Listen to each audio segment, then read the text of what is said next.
mereka saat ini adalah mereka harus bertanggung jawab atas jaminan mereka membujuk-bujuk satu orang itu keluar dengan jaminan SP3. Anda catat betul. Kalau dia nanti P21, P21 itu artinya berkas lengkap diperkarakan. Bupati harus bertanggung jawab, menjilat lagi ludahnya. Dia bilang SP3, SP3 itu adalah pemberhentian penyidikan. Ini jadi persoalan. Makanya saya bilang di dalam opini publik saya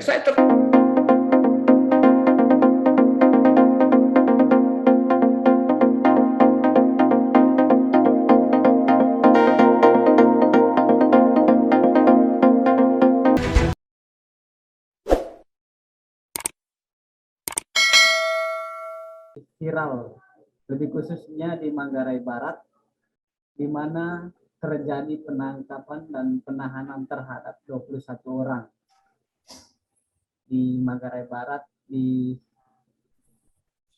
Golomori. Nah, menarik hal ini kita bahas karena narasumber kali ini adalah salah satu pengacara dari ke-21 orang yang ditahan ini. Oke, Abang, selamat malam. Gimana kabarnya? Kabar baik. Waalaikumsalam warahmatullahi wabarakatuh. Semangat ya, Bang ya. Ya, Bang, ini di media sosial ini semakin ramai di perbincangannya terkait kasus Golomori. Ini bagaimana sih sebenarnya kedudukan perkara terkait kasus Golomori ini, Bang? Ya, yang pertama begini ya, secara singkat aja saya mau beritahu bahwa sejak peristiwa tanggal 2 Juli itu saya sudah tahu masalah ini. Kebetulan saya lagi ada di Labuan Bajo ya. Tentu harapan kita awal itu saya sudah kasih tahu juga kepada kawan-kawan APH begitu supaya ya selesaikan perkara ini secara damai karena ini perkara keluarga sesungguhnya. Itu harapan kita waktu itu justice restorasi ini bisa dilakukan dengan baik dan benar. Nyatanya memang istilahnya itu tidak sesuai dengan harapan sehingga kasus ini bergulir sangat lama hingga sampai dengan hari ini. Ya tentu kita berharap bahwa aparat penegak hukum bisa membuktikan sangkaan yang mereka berikan kepada 21 orang. Kira-kira begitu pertama. Terkait kasus di Golomori ini kan katanya ada terkait perdata sebelum terjadi pidana ini. Ini gimana ceritanya? Ya. Oh enggak, kalau untuk perdatanya saya tidak membahas tentang itu. Walaupun saya tahu ya. Walaupun saya tahu duduk persoalan keperdatannya, tapi surat kuasa saya yang diberikan kaitannya dengan perkara pidana. Jadi saya hanya membatasi tanggapan saya karena kuasa itu diberikan peristiwa pidana. Perdatanya saya tahu persis sebenarnya. Mohon maaf, untuk perdatanya saya tidak kasih tanggapan. Ini terjadi penangkapan ini seperti apa waktu itu, Abang? Ya sebenarnya gini, ini saya tidak tahu ya apa yang menjadi pertimbangan dari kawan-kawan kepolisian, khususnya tim Kapolres yang pada saat itu kurang lebih pukul 4 sore atau pukul 12 sore itu melakukan penangkapan di TKP di sekitar Ngoel, Golomori itu. Karena informasi yang kita terima dan itu dikonfirmasi sendiri oleh Kapolres bahwa dasarnya memang ada pemberitahuan dari tokoh agama itu. Ada informasi secara tertulis melalui media WhatsApp mengatakan bahwa di Ngoel itu telah jadi pembunuhan ya dan berpotensi bau sara, kira-kira itulah. Tapi saya juga tidak mengerti bagaimana manajemen intelijen yang ada di Kapolres Manggarai Barat saat ini sehingga informasi yang disampaikan oleh publik itu ditelan mentah-mentah. Ini jadi persoalan sebenarnya. Karena pada sisi lain itu peristiwanya tidak seperti itu gitu kan. Dan melibatkan juga aparat keamanan di situ. Di situ ada Babinsa, ada Babin Kamtibmas dari TNI, ada aparat desa yang justru kan menjelaskan peristiwanya tidak seperti yang disangkakan. Nah inilah menjadi persoalan sehingga menurut saya bahwa ada apa ada dalam peristiwa ini. Dan saya juga mendapatkan begitu informasi yang sangat akurat, A1 juga dari aparat penegak hukum. Dia mengatakan everything is okay, tidak ada masalah. Tapi kenapa ada upaya yang begitu luar biasa ya?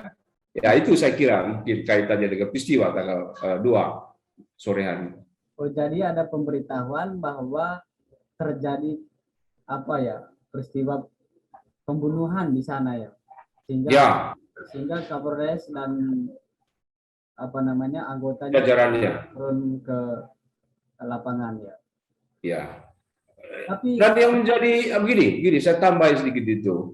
Ini lucu juga, karena informan ini juga menyertakan informasi melalui ada foto-foto darah di sana. Makanya saya bilang ini satir saja gitu ya. Memang ada pembunuhan, tapi bunuh ayam di sana buat makan siang mereka di situ. Oh, ada polisinya juga di situ. Jadi foto jadi kirim kepada Kapolres ada pembunuhan di sana. Orang bunuh ayam, gimana? Kira-kira itu. Makanya saya bilang oke, let's do it ya kan. Nanti kita akan buka barang ini di pengadilan. Saya berharap demikian. Ini sangat menarik ya Bang, karena di sisi lain sebetulnya dari kepolisian sebenarnya mengambil tindak perlu adanya ya apa namanya semacam penelusuran dulu terkait laporan-laporan itu baru melakukan penangkapan.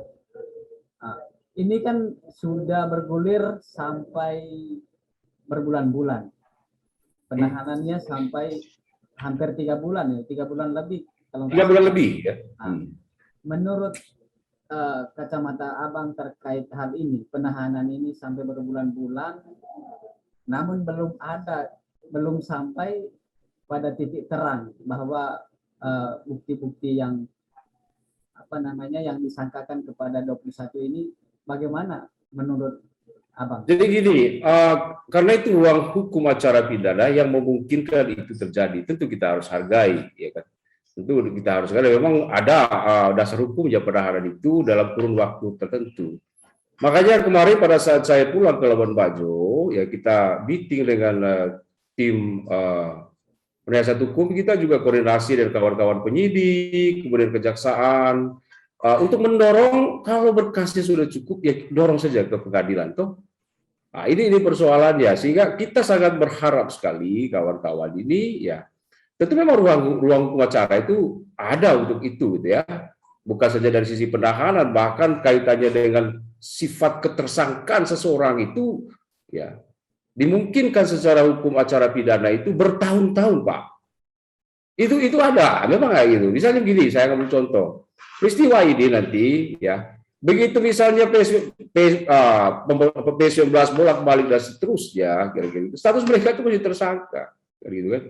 Apakah ruang untuk jika tidak dilanjutkan P21 ada SP3? Ada, tapi SP3 itu apa namanya? SP3 itu limitatif dia. Dasarnya kira-kira gitu ya. Dasar untuk demikian SP3 itu ya bisa karena apa namanya? Tidak cukup bukti, bisa juga karena ini bukan perkara pidana, bisa juga alasan tertentu, kira-kira gitu ya. Apakah meninggal dunia atau kadaluarsa. Yang terakhir ini jadi poin sebenarnya. Saya melihat bahwa mereka mau menggunakan ini. Jadi tunggu 12 tahun, kadaluarsa, selesai SP3 barang ini. Secara automatically, dia bukan lagi menjadi peristiwa pidana. Nah ini, makanya Profesor Edi itu mengatakan bahwa hukum acara pidana kita adalah hukum yang sangat buruk sekali. Bahkan dia mampu menghilangkan peristiwa materi dari sebuah peristiwa pidana. Nah ini, itulah alasan kita waktu itu kita merancang betul. Ada manajemen penyelidikan, ada juga manajemen pembelaan. Banyak orang bicara di luar sana, kita ketawa-ketawa saja. Gitu. Ya, karena di media sosial sekarang, Abang, saya banyak sekali yang berbicara tentang persoalan ini. Namun ya kita lucu sekali karena bukan bidangnya tapi berbicara tentang ya misalnya begini, betul. Misalnya gini, ini banyak yang diperbincangkan di ruang publik sekarang. Ini pertanyaan yang bahkan dari pakar hukum juga itu bicara. Kenapa tidak pra peradilan saja? Itu salah satu contoh menjadi debatable. Loh, pra peradilan itu adalah pilihan hukum yang bisa dipakai, bisa tidak dipakai, kapan dipakai, ya kan? Kapan diurungkan. Ini kan kita bicara tentang manajemen pembelaan. Nah, ketika misalnya begini, saya ambil contoh. Ya, saya sudah bicara itu. Kita melihat, memetakan, bentangkan perkara ini setelah 2 bulan berlarut-larut perkara ini, lalu kita melihat ini ada yang tidak beres. Ini penegakan hukum yang abnormal. Jika kita mengajukan pra peradilan, kira-kira begitu ya, sangat dimungkinkan terlalu begitu banyak ruang hukum acara yang dilanggar oleh aparat penegak hukum, terlalu begitu banyak. Tetapi manakala kita mengajukan pra peradilan, 21 orang ini bebas. Sayangnya bukan cuma mereka yang bebas. Penyidik pun juga bebas, dibebaskan dari tanggung jawab hukumnya untuk mempertanggungjawabkan dalil yang mereka sangkakan. Ini kan jadi persoalan. Stigma itu sudah dibangun lebih awal ke ruang publik. Mereka ini adalah masa bayaran. Mereka ini adalah kelompok pembunuh berdarah, berbau sara. Mereka ini kelompok yang menduduki lahan sengketa. Ini kan jadi persoalan sebenarnya, sudah merusak tatanan sosial. Hukum ini telah merusak. Makanya kita bicara, forget it about acaranya, kita bicara tentang materinya. Nah, itu poinnya. Supaya sangkaan ini bisa didalilkan secara benar di hadapan hukum itu sendiri. Yaitu apa? Pengadilan. Mana sangkaannya sampai sekarang? Tidak ada. Tapi Kira-kira gitu. Gini Bang, ini kan udah penahanannya sampai berbulan-bulan, sudah 3 bulan. Apakah penahanan sampai berbulan-bulan ini dan juga BAP-nya dikembalikan oleh kejaksaan? Apakah itu tidak cacat prosedural secara hukum acara pidana? Karena ini kan penahanannya sampai berbulan-bulan. Begini, kalau bicara tentang cacat prosedural tentu tidak. Karena memang tadi saya sudah jawab tentang ruang hukum acara pidana itu memang memungkinkan itu. Makanya saya bicara, barang ini nanti pasti, kalau dia tidak P21, dia akan bolak-balik aja terus. Bolak-balik, ya kan. Berkahalan, balik lagi, ya, dan seterusnya. Dan saya yakin bahwa ruangan ini yang diharapkan oleh penyidik saat ini, moga-moga kan gitu, semoga public attention-nya nggak ada, kan gitu kan, supaya nanti diam-diam aja barang ini PTS, kan gitu kan. Ini kan yang kita sudah tangkap betul intuisinya, ya kan. Mereka berharap begitu. Karena jika tidak demikian, ya bawa perkaranya. Mana perkaranya? Dorong dong, sama-sama. Masa penuntut umum kami sebagai PH lagi membantu mendorong ya kepada kejaksaan. Tapi anyway saya bilang begini, sampai dengan saat ini ya, kawan-kawan kejaksaan ini sangat profesional, ya kan. Sangat profesional ya, sekurang-kurangnya ya sampai dengan saat ini mereka memeriksa perkara ini secara detail betul, secara benar. Sehingga P19 itu dilakukan kemarin dan saya benar-benar tertawa saya. Bagaimana mungkin petunjuk P19 itu bicara tentang belum memenuhi syarat hukum formil. Kalau materi bolehlah ya, ini hukum formil. Ini tamparan sebenarnya kepada para penegak hukum. Kalau orang paham betul itu sebenarnya, itu mau mengatakan bahwa penyidik aparat penegak hukum itu ya kan tidak profesional. Karena hukum formil itu bicara tentang acara, bicara tentang guidance, bicara tentang code of conduct dari proses penegakan hukum. Nah, ketika misalnya jaksa mengatakan itu tidak memenuhi syarat formil, ya kan? Saya kalau polisi pasti saya malu. Saya tidak tahu polisi di Labuan Bajo punya malu tidak? Gitu, Mas Yonas. Iya, sangat lucu Abang karena ini kan penangkapannya kan ini kan katanya dengan ada barang bukti dan lain sebagainya. Tetapi katanya kok dari kejaksaan sendiri dikembalikan. Ini ya betul. Sangat lucu menurut saya ketika misalkan penangkapan dan penahanannya karena ada barang bukti waktu itu ya pasti BAP-nya pasti diterima oleh kejaksaan. Yes. Jadi begini saya jawab untuk itu. Anda nggak usah sekolah hukum. Kira-kira begitulah ya. Awam juga mengertilah. Peristiwa tertangkap tangan. Ya. BB ada. Laporan ada. Sudah jauh dari cukup itu. Iya kan? Kenapa? 2 barang bukti itu sudah cukup untuk mentersangkakan orang dan mendakwakan orang di hadapan pengadilan. Persoalannya apa? Apa ada? Ini jadi persoalannya. Saya tidak mau sampai pada substansi, pada materi perkara, karena itu nanti akan diuji di pengadilan ya. Tapi saya mau mengatakan bahwa penerapan undang-undang darurat ini itu sama dengan mau mengatakan bahwa polisi lagi sedang belajar cara lebih baik. Polisi lagi sedang belajar mencari pasal yang pas di perkara ini. Mau bilang penyerobotan juga enggak, ya kan? Mau dibicara peristiwa penganiayaan yang enggak ada yang mati, gitu kan? Mau dibicara pembunuhan yang mati ayam. Pakai undang-undang darurat juga. Loh, di undang-undang darurat itu sendiri juga jelas bicaranya. Dia mendakwa, mendalilkan mendalilkan deliknya itu adalah kaitannya dengan membawa senjata tajam. Itu undang-undang darurat di pasal 2 ayat 1. Tapi persoalannya ada juga yang 2 yang mengatakan bahwa alat-alat pertanian, alat-alat rumah tangga itu dikecualikan dari ini.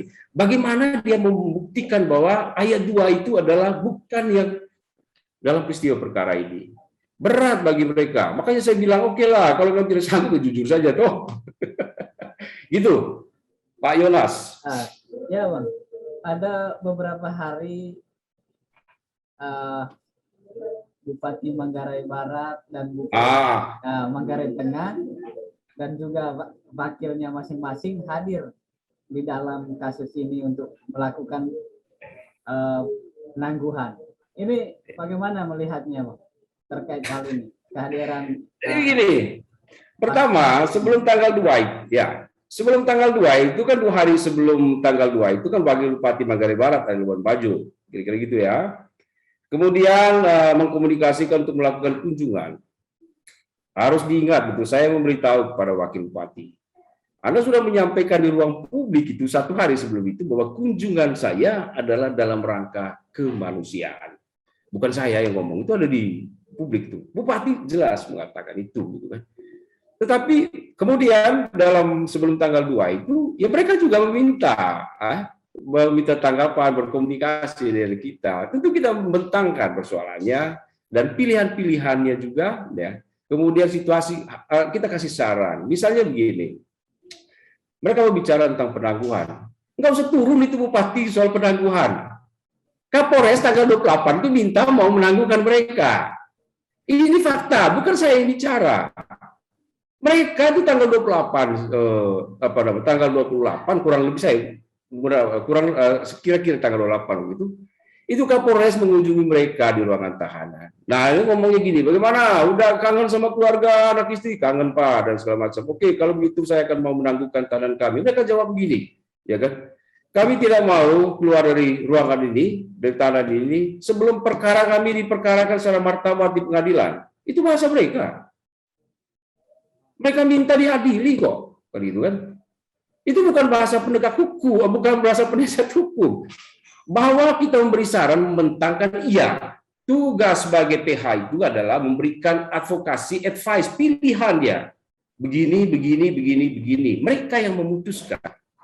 Kira-kira kalau dalam bahasa Manggarainya begini. Oli, mau tunggu kita titiho cepisa tunggu terata tukang beliat titiho. Masa bayaran titiho, ya kan? Titiho pada rusak kasih kayak di Tewa Golomori. Tade. Congkai no ketah. Tereng kita liti perkara itu kan. Maram temunen di tolong majelis hakim. Toyang tukang beli kami. Kami jerang batil marata 70.000 bayar. Itu bahasa mereka, bukan bahasa kami. Tentu kami memberikan peneguhan itu.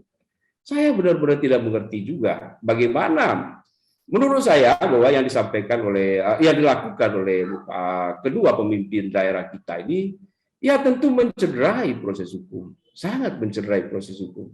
Bahkan saya juga sudah menyampaikan itu kepada Wakil Bupati Manggarai Barat sebagai PH, tentu saya kecewa dalam hal ini.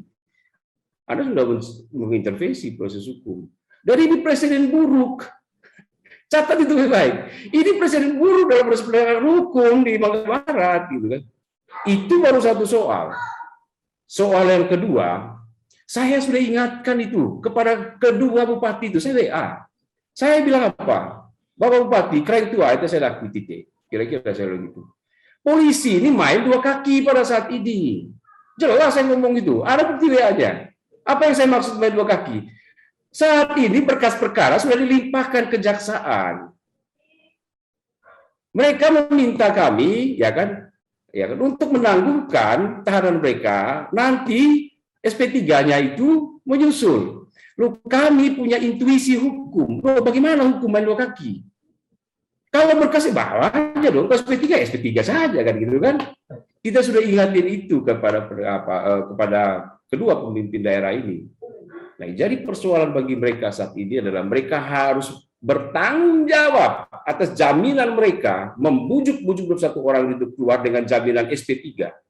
Anda catat betul, kalau dia nanti P21 itu artinya berkas lengkap diperkarakan.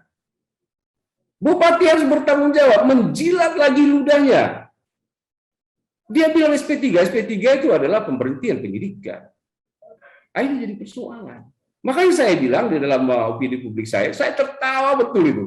Aduh, ini saya punya pemimpin daerah ini kok bisa terjebak dalam ruang yang sama dengan polisi. Ya sudah ingati baik itu. Tapi ya memang publik belum paham sampai substansi. Kalau baca betul dia pasti paham. Oleh kalau tomoda minta kempon, boge tempon apa ho, kira-kira begitu. Ya, oke, lanjut. Ya, ini kan udah penangguhan. Sekarang saya baca di media bahwa dari pernyataan dari Kapolres Manggarai Barat bahwa prosesnya tetap berjalan. Ini kan yang ditunggu-tunggukan oleh masyarakat semuanya terkait proses lanjutannya. Nah, terkait hal ini pertanyaannya kan sampai kapan proses ini berjalan? Ya, pertama begini jawaban saya. Kalau sudah sampai kapan tanya polisi, suka-suka dialah, ya kan? Tapi dalam hukum acara itu sebuah peristiwa pidana itu menjadi daluarsa manakala sudah lewat 12 tahun. Ya, kira-kira begitu ya. Jadi suka-suka dia saja. Jadi kalau dia bilang masih proses ya biarin saja proses, kan gitu kan? Nah, ini menjadi presiden buruk bagi kita orang Manggarai. Jadi kalau misalnya menggunakan ruang ini, maka 12 tahun orang ini tersangka, Pak. Setiap minggu mereka melapor Babinsa. Itu poinnya. Iya, artinya kan ke 21 orang ini kan masih stigma tersangka. Iya, stigma dari masyarakat itu masih melekat. Karena dari pernyataan dari awal tadi kan dari kuasa hukum dari abang-abang ini belum mau mengambil sikap pra peradilan. Terus ketika nantinya BAP-nya bolak-balik itu kan itu terhadap ke-21 orang ini kan menjadi beban. Jadi begini. Ya, saya mau jawabnya.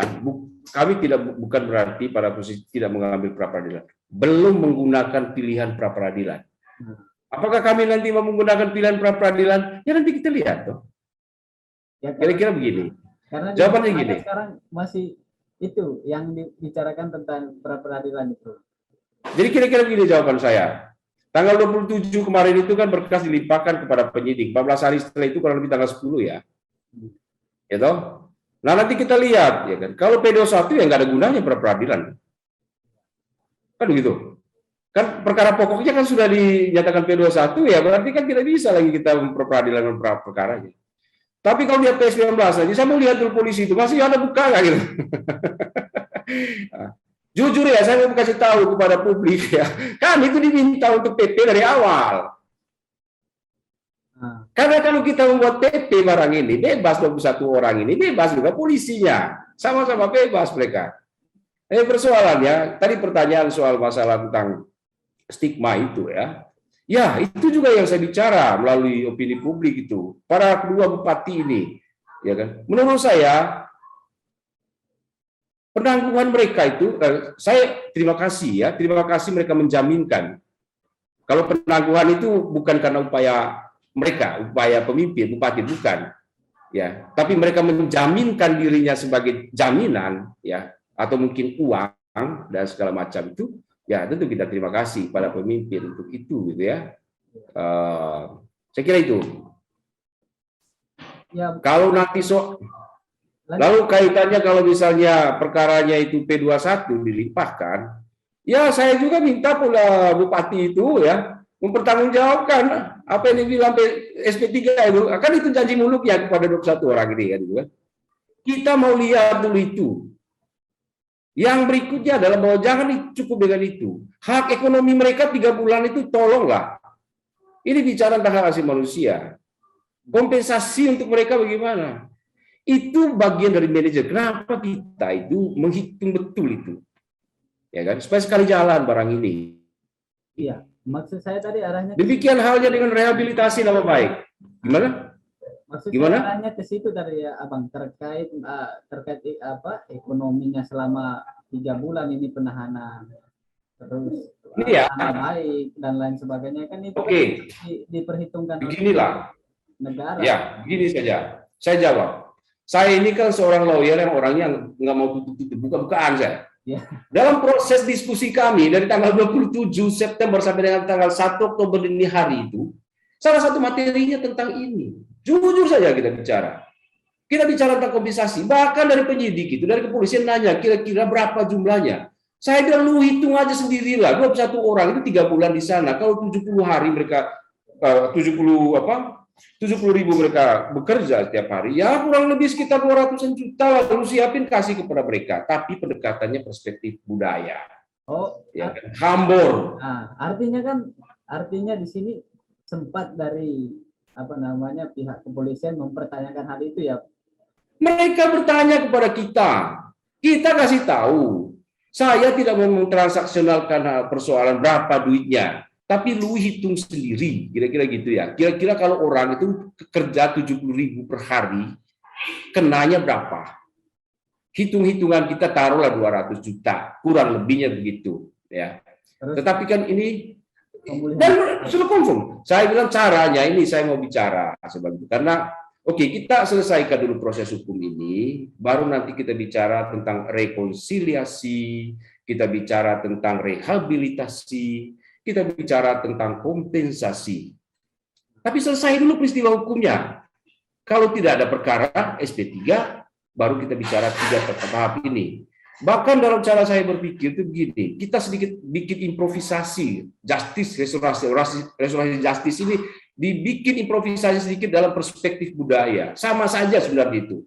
Misalnya begini, ketika SP3 ya, lalu tidak perkaranya tidak ada, kemudian kita coba untuk merajut kembali ya kan persoalan yang ada akibat hukum ini.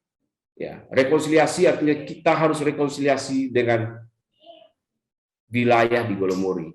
Jadi yang direkonsiliasi perdamaian itu bukan manusianya saja, dengan tanah, dengan air di sana, ya toh, dengan seluruh makhluk yang ada. Ome tombo apa? Oke lo itu sial takra itu koleta dimpong atau pompong. Kira-kira begitu itu satu. Kemudian yang kedua kaitannya dengan soal kompensasi. Hambor tombo di Manggarai. Ya toh.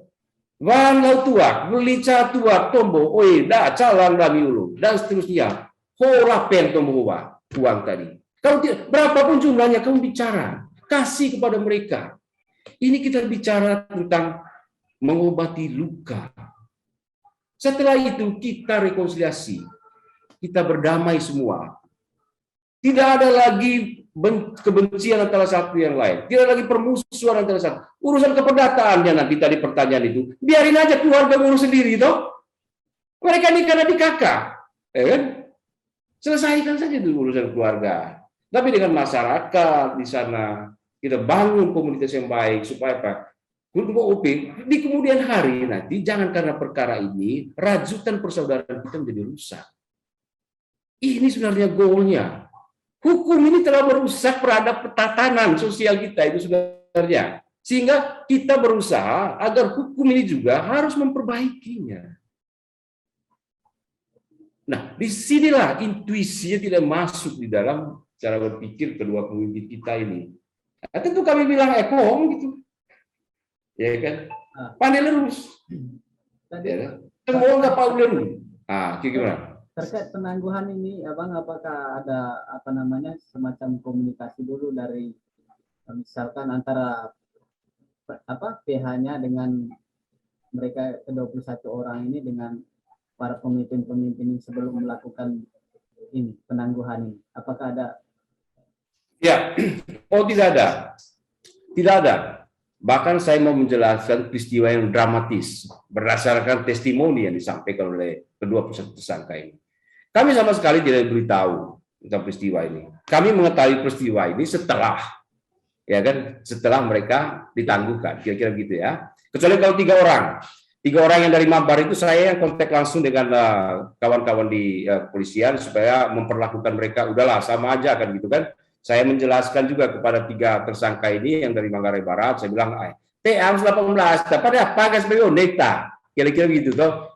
Sudahlah, nanti kita bahas lagi di kemudian hari, ya. Kemudian saya jelaskan kepada kawan-kawan penyidik sehingga sampailah sore hari mereka keluar, ya, tiga-tiganya itu. Jadi kami tidak tahu sama sekali prosesnya. Tapi ada peristiwa dramatis yang terjadi pada saat itu. Dramatisnya begini. Jadi pada saat mereka mau dikeluarkan itu, ya, polisi itu lengkap, pakaian lengkap, polisi, banyak polisi yang datang ke ruang tahan dengan menggunakan senjata lengkap. Mereka sebenarnya bingung. Jadi ini mau intimidasi apa ini polisi ini? Bahkan ada dialog pada saat itu dengan seseorang tersangka bernamanya Hendrik. Pak, dia bilang gitu kan, kalau memang Bapak Bupati mau mengunjungi kami, ke sini saja tuh. Kemarin kan tokoh agama juga datang sini, pastor datang di sini, bahkan di dalam gitu kan. Oh tidak, ya kan? Harus kunjungannya di aula, ya kan? Oh, itu kata polisi itu, harus kunjungannya di aula gitu kan. Saya berpikir, ini akrobatik apa lagi gitu loh. Memang spesial sekali itu pemimpin di hadapan hukum kan. Equality before the law. Semua orang harus dipersamakan di hadapan hukum. Makanya saya pusing saya, kira-kira gitu. Tapi ini presiden buruk, potret yang harus selalu kita perjuangkan di Manggarai Barat. Ya, kira-kira gitu. Sebetulnya kan harus ada juga pendampingan dari kuasa hukum proses itu sebenarnya. Ya, jadi begini, memang pada saat tanggal 2 itu, kedua kawan saya itu kan Adinda Iren sama Adinda Max itu lagi sedang ke Ruteng. Sedang ke Ruteng pada saat itu. Ada urusan keluarga loh. Yang saya dengar juga pada saat itu, Bapak Bupati itu ada kontak dengan Iren, dengan Adinda Iren, kaitannya dengan itu, sehingga hasilnya waktu itu menunggu PH datang, kira-kira begitu. Saya komunikasi dengan Adinda Iren, kolega saya lagi OTW Bang, karena mau dibicarakan masalah penangguhan, kira-kira begitu. Tapi faktanya, begitu Bapak Iren sudah sampai, sudah nggak ada lagi mereka di dalam.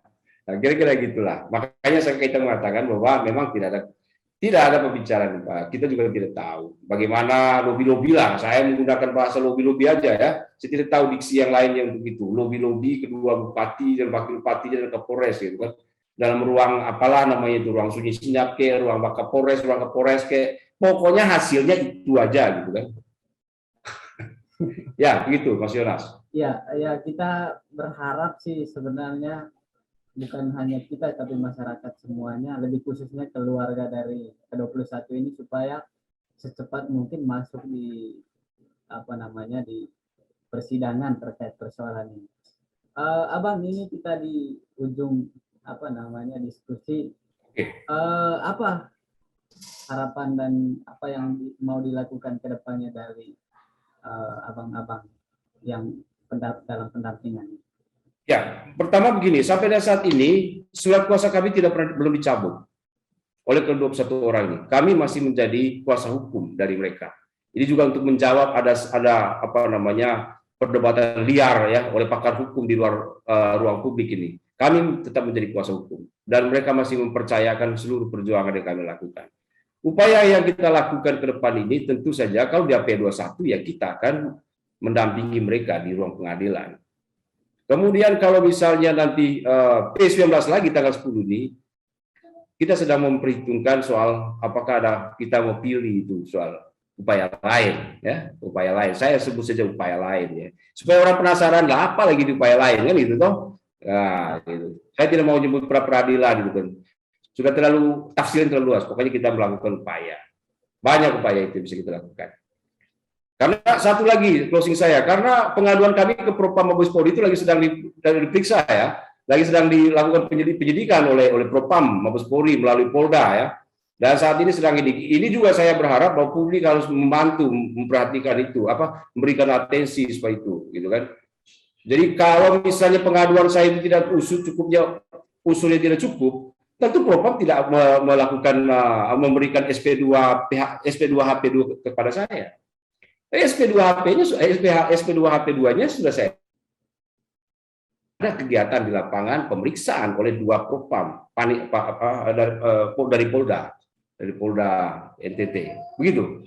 Oh, artinya kita sekarang masih menunggu hasil dari itu ya, pemeriksaan dari Propam itu ya. Ya, pemeriksaan itu terkait dengan pengaduan saya, tindakan aparat penegak hukum yang abuse of power dan pernyataan-pernyataan publik yang meresahkan ruang publik. Itu dalil, itu materi gugatan pengaduan saya. Buktinya apa? Ada kan buktinya itu, ya kan? Intimidatif, ya kan? Sesuatu yang tidak ada perkara, ya kan? Kemudian ada rekaman-rekaman video, rekaman-rekaman audio, ada semua kita kasih nanti ke Propam. Saya sudah kasih semua itu. Ya. Kemudian juga soal halusinatif, ya, pernyataan yang halusinatif itu. Makanya saya sedikit, mohon maaf, agak sedikit marah dalam hal ini. Jangan bicara sara di Manggarai. Ya, melalui video ini saya kasih tahu kepada aparat penegak hukum. Please, jangan bicara sara di Manggarai. Tatanan kerukunan orang Manggarai itu menjadi contoh. Kenapa Anda menggiring persoalan ini dalam persoalan perkara? Iya betul, orang Manggarai itu suka berantem, bahkan mungkin saling bunuh-bunuhan, tapi tidak ada isu saranya. Come on, ini persoalan. Makanya saya bilang, Bapak Kapolres, hati-hati ada bicara ruang publik itu. Itulah dasar saya mengatakan, tolonglah Mabes Polri, periksa betul ini. Ya, saya kira itu. Mungkin ada lagi, Bang. Oh ya, pernyataan penutup saya begini saja, ya. Ternyata bahwa di Golomor itu ada pohon duren. Ya. Kalau orang pintar ada duren, dia makan isinya. Kalau orang bodoh ada duren, dia makan kulitnya. Tapi kalau orang pelintan ada duren, dia nggak makan, dia hanya ngisap baunya. Saya kira itu closing penutup saya. Terima kasih Dara Yonas. Terima kasih ya Bang, sehat selalu. Oke, terima kasih ya. Ya, kami menunggu proses selanjutnya terkait kasus ini. Mungkin kita bisa diskusikan lebih lanjut nanti perkembangannya seperti apa. Oke. Wassalamualaikum warahmatullahi wabarakatuh. Siap Bang, terima kasih banyak Bang.